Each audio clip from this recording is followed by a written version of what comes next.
What if I told you there's a specific number, one single figure, that stands between you and $1,000 showing up in your bank account every single month without you lifting the finger to earn it?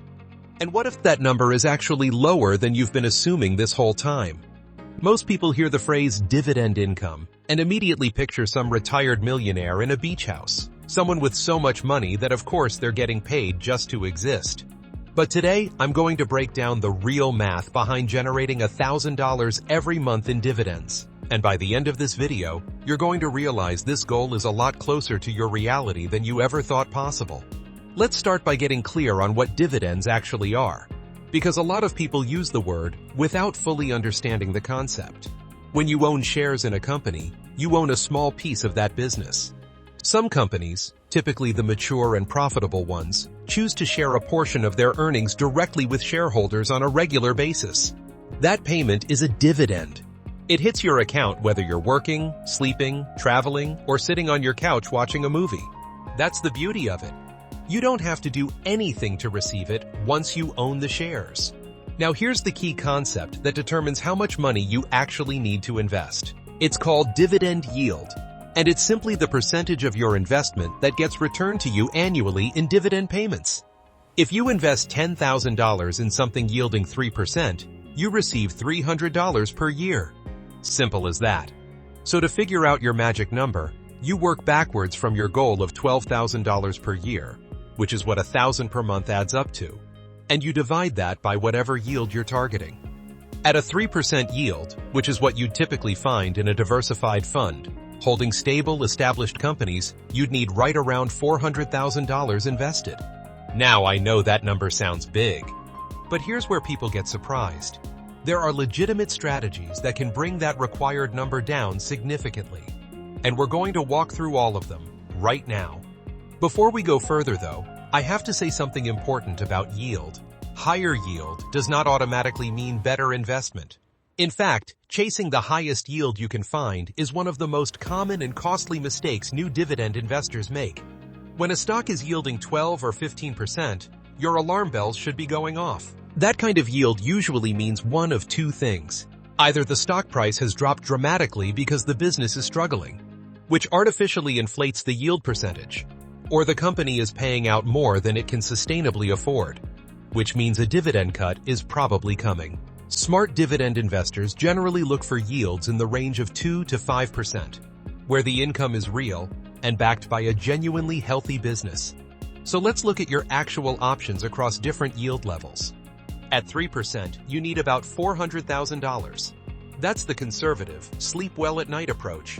These are companies that have paid dividends consistently for decades, the kind that keep sending you checks through recessions and market downturns alike. Companies with long track records of not just paying, but actually increasing their dividends every single year, sometimes for 25 or 50 consecutive years, are known as dividend aristocrats. The reliability is extraordinary, but the yield tends to be moderate. Now, if you're willing to explore sectors like real estate investment trusts, commonly called REITs, you can find yields in the 4 to 6% range. REITs are legally required to pay out the vast majority of their income as dividends, which is why their yields are higher.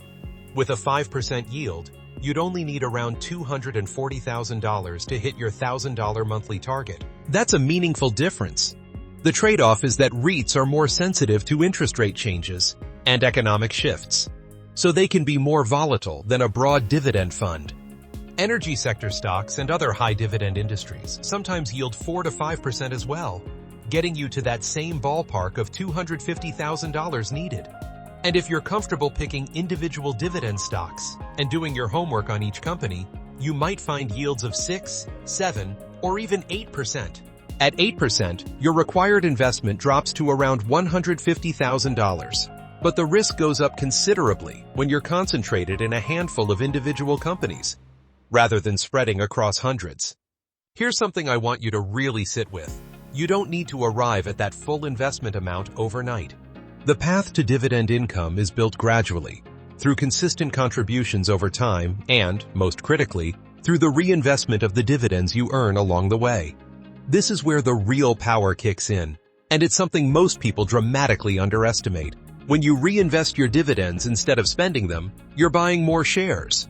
Those additional shares then generate their own dividends, which buy even more shares. This compounding cycle is slow at first, almost boring, but it accelerates powerfully over time. Starting with even $50,000 and adding consistent monthly contributions while reinvesting every dividend payment puts that $400,000 target on a very reachable timeline. The math absolutely works in your favor if you give it time. Speaking of time and getting there faster, I want to tell you about something that has genuinely helped people accelerate this journey.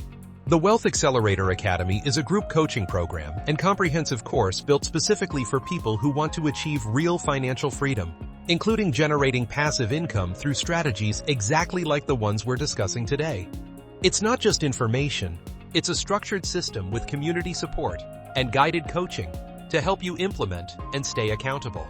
If you're serious about building the kind of wealth that creates lasting freedom, check out the link in the description to learn more about the Wealth Accelerator Academy and see if it's the right fit for where you want to go.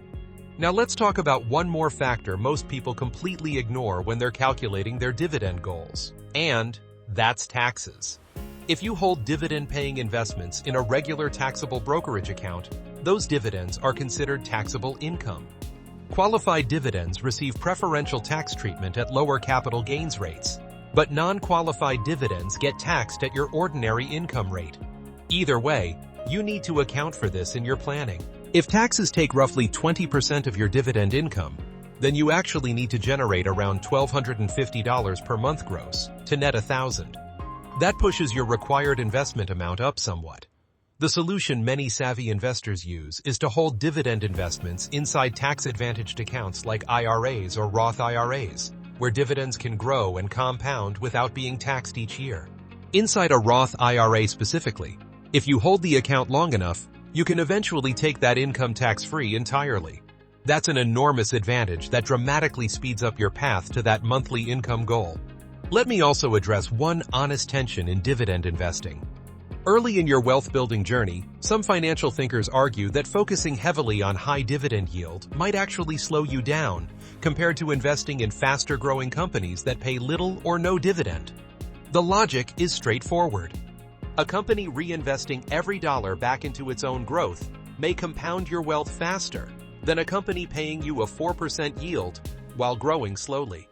This is worth considering, especially if you're in your 20s or 30s with decades ahead of you.